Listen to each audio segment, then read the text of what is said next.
Good morning 10th class. We are going to continue the same chapter, that is nationalism in India.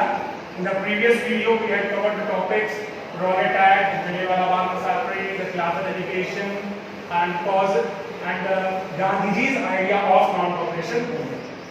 So I had told you that non-cooperation movement, the plan was adopted to launch the non-cooperation movement. Now we will see who took the part in the non-cooperation movement, which social groups were involved in the movement. Okay, we will see in the next heading. Different strands within the movement.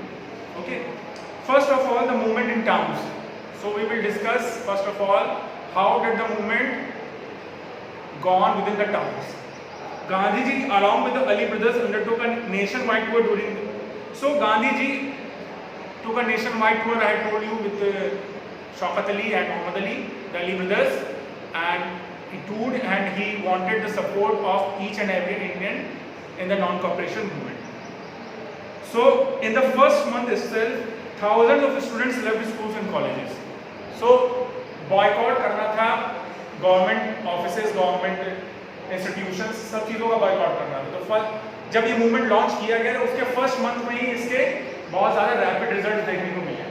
First of all जो भी students थे school and colleges के, उन्होंने पूरी तरीके से British schools and colleges को leave कर दिया. ठीक, head masters and teachers resign. Head masters और टीचर्स, जो Indian head masters and teachers were there, they resign from the schools and colleges. Okay, the lawyers like C.R. Das, Motilal Nehru, Vallabh Bhai Patel gave up their practice. तो lawyers जो थे C.R. Das, Motilal Nehru, Vallabh Bhai Patel, they gave up their practice. They didn't go to the courts for attending any case. Okay, council elections were boycotted in most of the states except Madras. देखिए सारे state में तो council elections boycott कर दिए गए थे, लेकिन कुछ मद्रास के कुछ पॉलिटिकल ग्रुप्स ऐसे थे जो नहीं बने. इसको एक बहुत बड़ा चांस लेते थे, जिसमें से एक थी justice party. Justice party of Madras participated in the council elections because they were the party of non-Brahmins. Okay, they took it as a chance to gain the political power, क्योंकि most of the members of the Congress party were upper caste members. So and most of the members of the Justice Party were non-Brahmins. So they wanted the political power and they participated in the council elections so as to gain the political power, so that they could do any type of welfare activities for their community. Okay. Economic effects of the movement.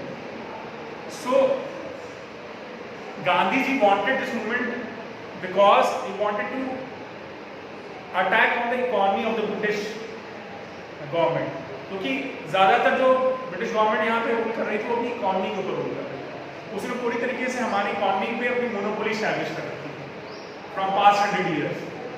सो सबसे पहले गांधी जी ये जानते थे कि सबसे पहले हमें उनकी इकॉनमी को अटैक करना है. तो इकॉनमी को अगर हम अटैक कर देते हैं, इकॉनमी को अगर डिस्ट्रॉय कर देते हैं, तो वो यहाँ पे स्टैंड नहीं कर पाएंगे. अगर उनकी इकॉनमी स्टेबलाइज नहीं रहती तो किसी भी तरीके से इंडिया में स्टैंड नहीं कर पाएंगे. तो सबसे पहले इकोनॉमिक इफेक्ट क्या हुआ?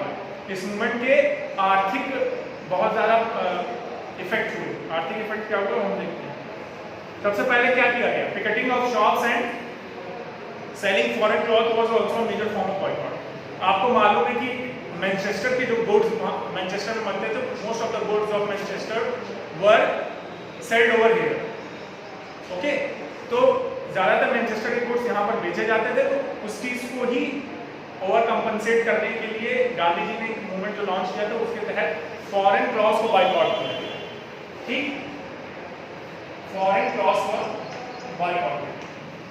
ये थोड़ा सा वैसे ही कुछ एक तरीका था जैसा कि स्वदेशी मूवमेंट में किया गया. स्वदेशी मूवमेंट में क्या किया गया था? जो विदेशी कपड़े थे उनकी गोली जलाई जाती थी और स्वदेशी अपनाओ विदेशी त्यागो, ये वहां का नारा. विदेशी छोड़ो स्वदेशी अपनाओ, ये नारा स्वदेशी मूवमेंट के वक्त 1907 में जो स्वदेशी मूवमेंट लॉन्च किया गया, स्वदेशी एंड बॉयकॉट मूवमेंट, उसी के तर्ज पर कुछ यहाँ पर इंसिडेंट्स हो रहे थे। फॉरेन क्लॉथ को यहाँ पर बॉयकॉट कर दिया गया था। शॉप्स पिकेट मतलब कि जो भी इंडियंस यहाँ पे शॉप चला रहे थे उन्होंने शॉप्स बंद कर दी थी। और जो लोग ब्रिटिशर्स के जहाँ पे प्रोडक्ट मिलते थे उस शॉप पे जाना उन्होंने बंद कर दिया था, ब्रिटिशर्स के प्रोडक्ट खरीदना बंद कर दिया था। खासकर जो उनका मेन ब्रिटिशर्स का बिजनेस जो यहाँ था वो था कपड़ों का बिजनेस, ठीक है, क्लॉथ का बिजनेस। क्लॉथ के बिजनेस पे अटैक किया गया, फॉरेन क्लॉथ पूरी तरीके से बॉयकॉट कर दिया गया, जिससे इकोनॉमी पे ब्रिटिशर्स की इकोनॉमी पे बहुत बड़ा प्रभाव पड़ा, ठीक। The value of the imports of foreign cloth fell from ₹100 crore in 1921 to 57 crore in 1921 to 1922। अब हुआ क्या कि पहले बाहर इंपोर्ट करवाया जाता था क्योंकि इंडियन मार्केट्स में बहुत ज़्यादा सेल किया जाता था, तो वैल्यू ऑफ इंपोर्ट बहुत ज़्यादा थी। लेकिन जब लोगों ने खरीदना बंद कर दिया तो बहुत ज़्यादा प्रोडक्ट इंडियन मार्केट्स में ब्रिटिश प्रोडक्ट्स आना बंद हो गए, जिससे बहुत ज़्यादा, उससे क्या रिजल्ट हुआ, ऑलमोस्ट हाफ हो गई। जो क्लॉथ्स के द्वारा जो इकोनॉमी जनरेट करते थे ब्रिटिशर्स वो ऑलमोस्ट हाफ हो गई, ठीक। Liquor shops of government revenue showed considerable decline for this reason। liquor shops भी बहुत ज़्यादा उनकी इकोनॉमी जनरेट करते थे। liquor shops बहुत ही इंपॉर्टेंट इकोनॉमिकल सोर्स थे उनके, तो रेवेन्यू का सोर्स थे, तो liquor shops पिकेट करने की वजह से भी बहुत ज़्यादा गवर्नमेंट को रेवेन्यू में दिक्कत आने लगी। फॉरेन क्लॉथ वो बर्nt इन ह्यूज बॉनफायर, वही बहुत बड़े होली जलाई जाती थी, बहुत ज़्यादा एक तरीके से इकट्ठा किए जाते थे कपड़े, वो एक साथ जला दिया जाता था, ठीक। People discarded imported clothes and wore Indian clothes। Indian clothes वही स्वदेशी अपनाओ विदेशी छोड़ो, वही वाले तर्ज पर उन लोगों ने इंडियन कपड़ों को पहनना स्टार्ट कर दिया, ठीक है। Production of Indian textile mills and handlooms went up. तो इससे क्या हुआ, जो इंडियन टेक्सटाइल इंडस्ट्रीज थी वो थोड़ी सी उनको फायदा हुआ, क्योंकि इंडियन कपड़े लोग जब खरीदने लगे तो इंडियन टेक्सटाइल इंडस्ट्रीज के कपड़े बिकने लगे, तो उससे इंडियन इंडस्ट्रीज को लाभ होने लगा, ठीक है। Slowing down of the movement, देखिए मूवमेंट बहुत जोश के साथ लॉन्च किया गया, पूरी ताकत से लॉन्च किया गया, पूरे सपोर्ट के साथ लॉन्च किया गया, लेकिन ये मूवमेंट उतना सक्सेसफुल नहीं रह पाया, एक स्लो हो गया। What were the reasons slowing down the movement? कुछ तो रीजन रहे हो कि इतना बड़ा मूवमेंट जो इतने अच्छे से लॉन्च हुआ और इतने अच्छे से सपोर्ट मिला जिसको स्टार्टिंग में, वो मूवमेंट स्लो क्यों हो गया, ठीक है। Unfortunately, the movement in the cities gradually slowed down. Khadi cloth proved to be expensive and people could not buy it। सबसे पहला रीजन क्या था कि खादी cloth was expensive। तो हमारे उस टाइम पे स्वदेशी के नाम पे खादी cloth ही बिकता था और खादी cloth बहुत ज्यादा एक्सपेंसिव था। एज अ रिजल्ट क्या हो रहा था कि पुअर पीपल, जो पुअर सेक्शंस के लोग थे, वो खादी cloth नहीं खरीद पाते थे, और उसी के स्थान पर जो ब्रिटिश क्लॉथ्स थे वो बहुत ज्यादा चीप थे, बहुत ज्यादा सस्ते थे, और पुअर पीपल उसको आसानी से खरीद सकते हैं। तो बहुत ज्यादा दिनों तक जो गरीब सेक्शन था इंडिया का, वो बहुत ज्यादा दिनों तक ये ब्रिटिश प्रोडक्ट्स को बॉयकॉट नहीं कर पाए। एक समय ऐसा आया कि उन्होंने वापस ब्रिटिश क्लॉथ्स को खरीदना स्टार्ट कर दिया। Hence the use of khadi soon declined. Since there was no alternative to Indian educational institutions, students again joined government schools and colleges। कोई भी इंडियन एजुकेशनल इंस्टीट्यूशंस उस समय नहीं चल रहे, सब ब्रिटिशर्स एजुकेशनल इंस्टीट्यूशंस चल रहे थे। कितने दिनों तक कोई अपनी पढ़ाई छोड़ेगा? जिस पढ़ाई पे किसी का भविष्य टिका होता है, तो कितने दिनों तक स्टूडेंट्स और टीचर्स अपना पढ़ाना छोड़ दें, कितने समय तक स्टूडेंट्स पढ़ाई करना छोड़ दें। तो एक ऐसा दिन आया कि स्टूडेंट्स पूरी तरीके से निराश हो गए और वापस उन्होंने वही एजुकेशन इंस्टीट्यूशंस को फिर से ज्वाइन कर लिया। Teachers also in government schools, the lawyers also join the government course. Lawyers भी अपने गवर्नमेंट कोर्स में वापस जाने लगे। तो जब अब मूवमेंट तो बॉयकॉट पे ही टिका हुआ था, मूवमेंट अब बॉयकॉट जो कर रहे थे तो वो वापस अपने काम पे जाने लगेंगे, फिर मूवमेंट कहाँ सक्सेसफुल, ठीक है। अब तो ये तो हम लोगों ने बात की कि सिटीज में कैसे मूवमेंट लॉन्च हुआ और सिटीज में कैसे मूवमेंट स्लो डाउन हुआ। अब हम लोग बात करेंगे कि विलेज एरिया में इसका क्या इफेक्ट पड़ा, विलेज एरिया में इसे कैसे लॉन्च किया गया, विलेज एरिया में क्या हुआ, ठीक। From the cities, the non-cooperation movement spread to the rural areas. Awadh was annexed in 1856. In the second half of the 19th century, talukdars of big landlords and strengthened their hold over the peasants. Talukdar जो थे उन्होंने peasants के ऊपर पूरी तरीके से अधिकार कर लिया था, खासकर उस टाइम पे जब अवध को एनेक्स कर लिया गया ब्रिटिशर्स द्वारा। तो वहाँ उसके बाद बहुत ज़्यादा जो आपके पीजेंट एक्ट्स थे वो लॉन्च कर दिए गए, जो भी आपके उस टाइम पे जमींदारी एक्ट लॉन्च किए गए, तो उसके तहत बहुत ज़्यादा तालुकदार ने जो है लैंड एनेक्स कर लिए पीजेंट्स के, ठीक है। It led to a situation in which peasants had to give exorbitant rents and other ceases.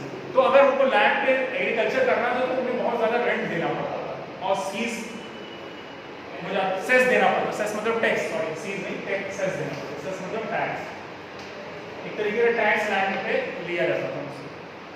They had to do begar. बेगार क्या होता था? अनपेड वर्क कहते हैं। When you work for anybody and they do not give you any type of payment for that, that is known as begar.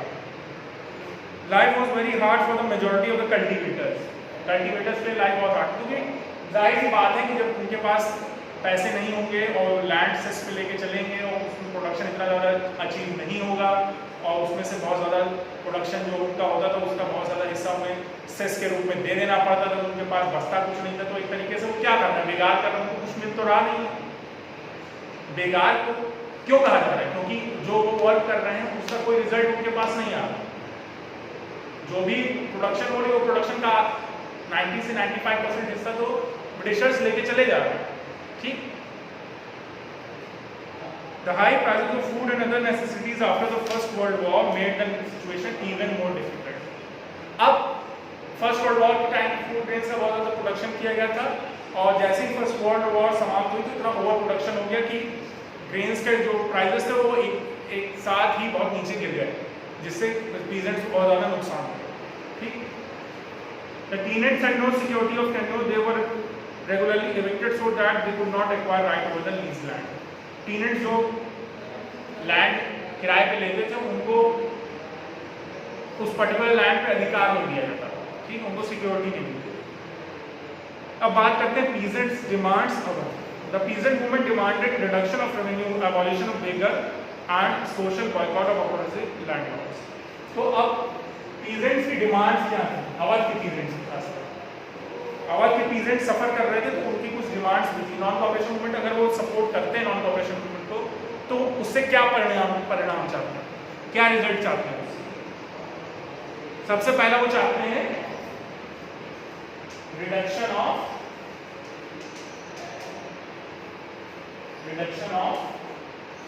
Revenue, ठीक है, revenue reduce कर दिया जाएगा। दूसरा अबॉलिशन ऑफ बेगार, जो बेगार काम करना पड़ता है उनको वो अबॉलिश कर दिया जाए, उन्हें पेमेंट मिले, उन्हें कुछ पैसा उनके पास आए। And social boycott of oppressive landlord, social boycott of oppressive landlord.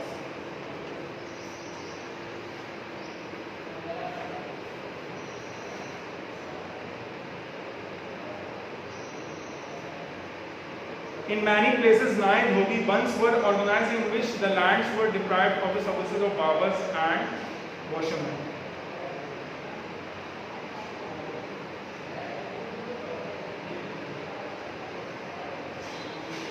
देखिए क्या किया नाई धोबी ने, क्या किया नाई और धोबी होते हैं। सबसे पहले उन्होंने एक मूवमेंट की तरीके से लॉन्च किया। नाई और धोबियों ने सीधे सीधे जो लैंड लॉर्ड्स थे उनको जो वो सर्विसेज दिया करते, वो उनके मतलब नाई क्या करता था, उनके लैंड लॉर्ड से बाल काटा करता था, बार्बर का काम करता था, और जो धोबी थे उनके कपड़े जो धोने वाले थे जो धोबी, उन लोग दोनों ने ही लैंड लॉर्ड्स को अपनी सर्विसेज देना बंद कर दिया। The Awadh peasants were led by Baba Ramchandra.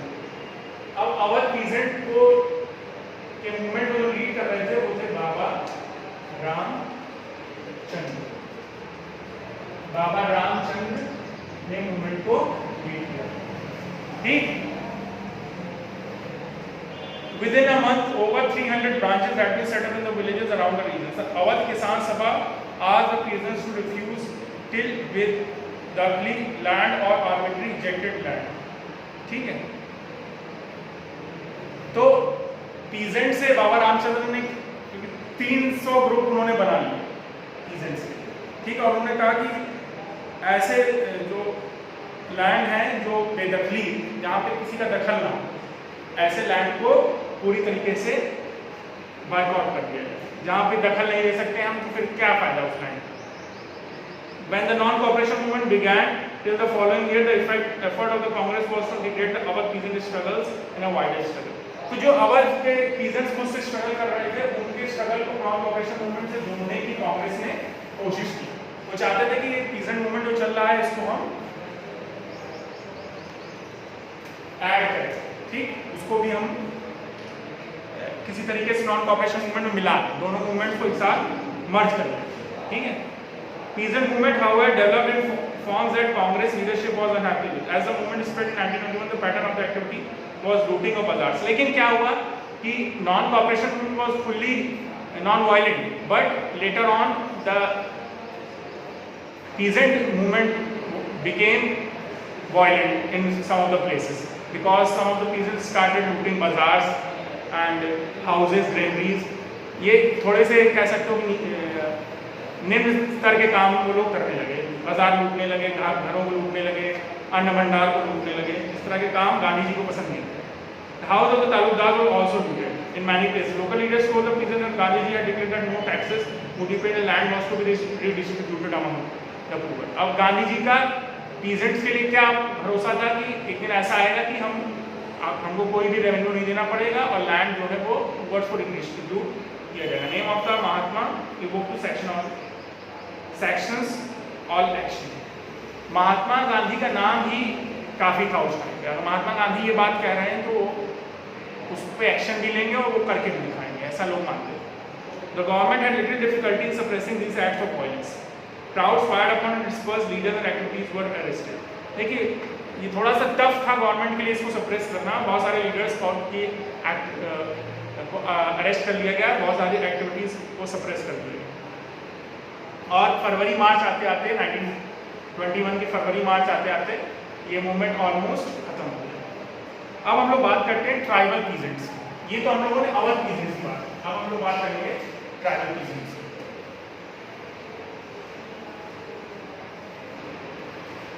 We will talk about the tribal peasants in the next video. All of you read about the peasant movement in Awadh, read about the movement, non-cooperation movement in towns and cities, and read about the movement in rural areas. Peasant जो मैंने अभी topics cover किए हैं, इसमें map भी दिया हुआ है। उस मैप से आप क्लियर कर सकते हैं कौन से मूवमेंट कहाँ पे हुए थे। जैसे India's centres of national movement, it is a very important map. It could come in the board examinations. So this is important for you. You have to read the map as well. You have to read the important centers as well. And please read down all the remaining topics, all the topics which I had covered in this video. Okay. So thanks a lot, class.